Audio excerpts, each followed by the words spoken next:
Matin, Jésus dit dans sa parole, c'est le Seigneur qui parle, le Saint-Esprit dit, j'ai faim du Seigneur Jésus, j'ai soif. C'est la parole de ce matin. Et dans Jean 1,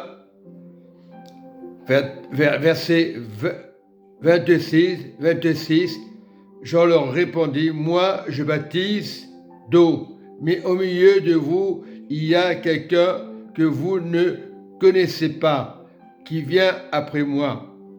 Et verset 27, je ne suis pas digne de délier la courroie de ses souliers. Et nous voyons que l'autorité, c'est Jésus. C'est l'autorité, Jean parle. Sans Jésus, tu ne peux rien faire. Sans le Saint-Esprit, on ne peut rien faire. Et Jean montre que c'est l'autorité, c'est Jésus. Il n'y a pas d'autre autorité. Dans Acte 4, verset 12, il y a deux saluts, en aucun autre, car il y a sur le ciel aucun autre nom qui était donné parmi les hommes. Donc c'est bien l'autorité. Cette autorité, c'est Jésus, mais par le Saint-Esprit. Parce que le Saint-Esprit est très important dans la vie des croyants. Très important. Si on veut recevoir Jésus, Jésus, il existe. Il n'y a pas de problème. Le Saint-Esprit est capable de déceler le vrai ou le faux. Mais Jésus est le seul chemin qui donne la vie à celui qui veut obéir à Jésus. Voilà. L'ennemi, il ne peut rien faire. Dieu est avec vous. C'est très important. Nous avons besoin du Seigneur. Et c'est la parole qui déclare, ce n'est pas moi. Oui, nous devons être dans le Seigneur. Car le Seigneur est là. Et dans la parole de Dieu, dans Jean 6, 35, Jésus leur dit, je suis le pain de vie. Celui qui vient à moi n'aura jamais faim. Et celui qui croit en moi n'aura jamais soif.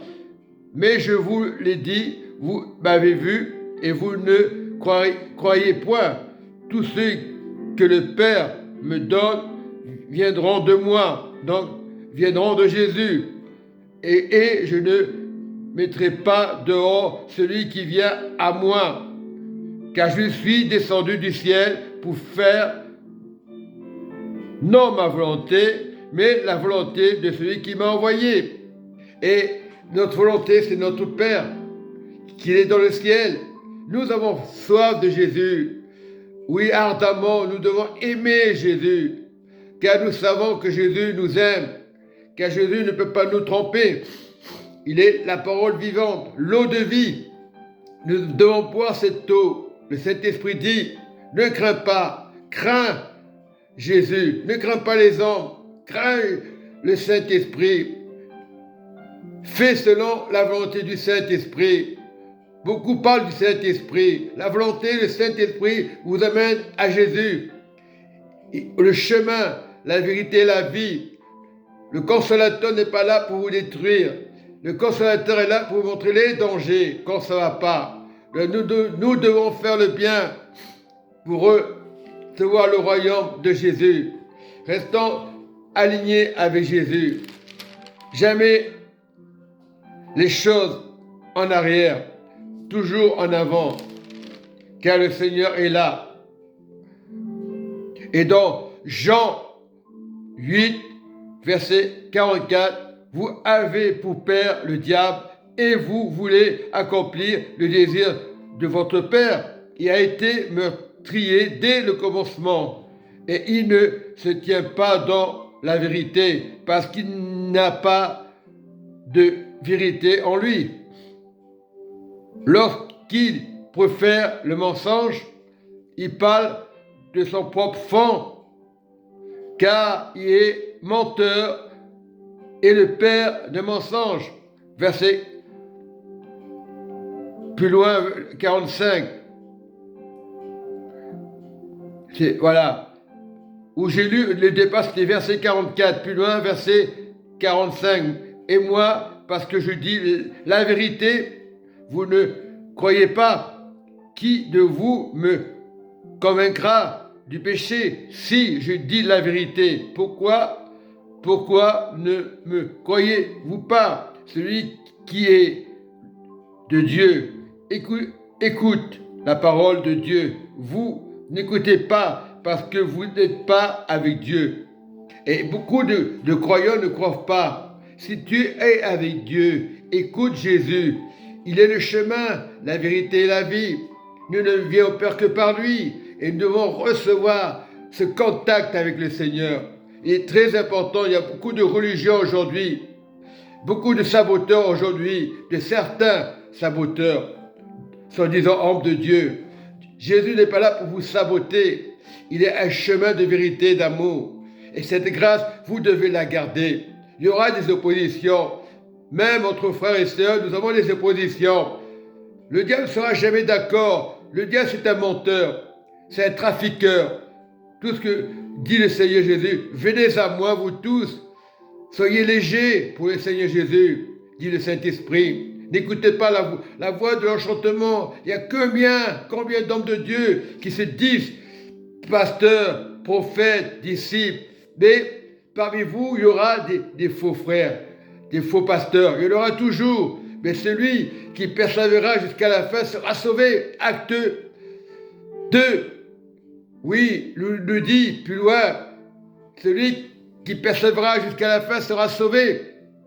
Parce que Dieu est un Dieu vivant. Comme Acte 4, 12. Oui, la parole le déclare. C'est la vérité. Il y a de salut en aucun autre. En aucun autre. C'est-à-dire le Seigneur. Car il y a sur la terre aucun autre nom qui était donné parmi les hommes par lequel nous devions être sauvés. Et nous devons être sauvés par la grâce. Tout est grâce. Tout est bénédiction. Parce que le Seigneur est là. Parce que le Seigneur vous aime. Il ne vous a pas abandonné. Oui, je reprends Acte 4, verset 12. Il n'y a de salut en aucun autre, car il n'y a sous le ciel aucun autre nom qui ait été donné parmi les hommes par lequel nous devions être sauvés. Qui c'est qui? C'est Jésus. Il n'y a rien de compliqué. Il vaut mieux marcher avec le vainqueur qu'avec l'ennemi. Jésus est plus que vainqueur. Voilà son royaume. Il obéit au Père. Il est le chemin, la vérité, la vie. C'est clair et net. Beaucoup croient sans y croire. Non, si, il est le chemin. Il parle dans les Actes 4. Il confirme. Il n'y a de salut en aucun autre, car il y a sous le ciel aucun autre nom qui a été donné parmi les hommes par lequel nous devions être sauvés. Et c'est lui qui sauve, tout simplement. Il va se passer un grand réveil. Il y aura des oppositions. Mais Jésus est plus que vainqueur. Il y aura des accusations, mais Jésus est plus que vainqueur. Le réveil va se faire. Jésus est à la porte, mais il va se passer un grand réveil. Déjà, ça commence. Jésus est à la porte. Partout dans le monde entier, il y aura un réveil. Dans le monde entier, le Saint-Esprit agit pour le bien. Et c'est ce monde qui va changer. Ce réveil qui va se réaliser. Rien n'est mort. Donc, s'il y a quelque chose de merveilleux, si tu es à l'église, c'est qu'il y a un réveil qui va se passer. Il y a eu tant d'opposition. Nous sommes en 2023, bientôt en 2024. Il va se passer quelque chose. Regarde pas la guerre. Regarde pas la situation.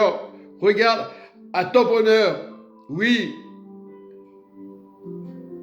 Jérémie 11, 28. Dieu nous parle du bonheur. Il veut que les enfants soient sauvés. Projet de paix. Très important. Et cette paix, c'est qui? C'est Jésus. C'est pas ce que tu vois aujourd'hui, les bruits de guerre. Cherche la paix en ce temps de la fin. Jésus est à la porte. Il va se passer quelque chose. Ça commence, le réveil. Voilà, Dieu veut les chrétiens joyeux. Ça se passe dans les stades, dans les conventions. C'est important. Il y a eu des conventions, rien ne s'est passé. Il y a eu des guérisons, c'est vrai. Mais ça va pas tarder. L'horloge va sonner. Priez pour tous les pays, que ce soit Israël, la Palestine, le Liban, la France, oui, nos villes, que ce soit Paris, Lyon, tous les alentours. Soyez prêts. Jésus est à la porte. Oui, je parle à Villeurbanne. Soyez dans la joie. Oui, je parle à Lyon. Soyez dans la joie. Oui, je parle aux Africains. Soyez dans la joie. Oui, je parle aux Chinois. Soyez dans la joie. Etc., etc. Ce réveil se fera. Ce sera la réalité que Jésus existe. Parce que si Dieu est avec nous, qui sera contre nous? Si Dieu est avec nous, le réveil ne sera pas contre nous. Nous voulons le réveil de Jésus. On dit que la foi est personnelle. Mais plus la foi sera personnelle, il y aura un grand réveil. C'est-à-dire, crois en Jésus. Crois en Jésus, toi et ta famille. Et si tu crois en Jésus, le miracle est déjà là. Soyez bénis. Amen et Amen.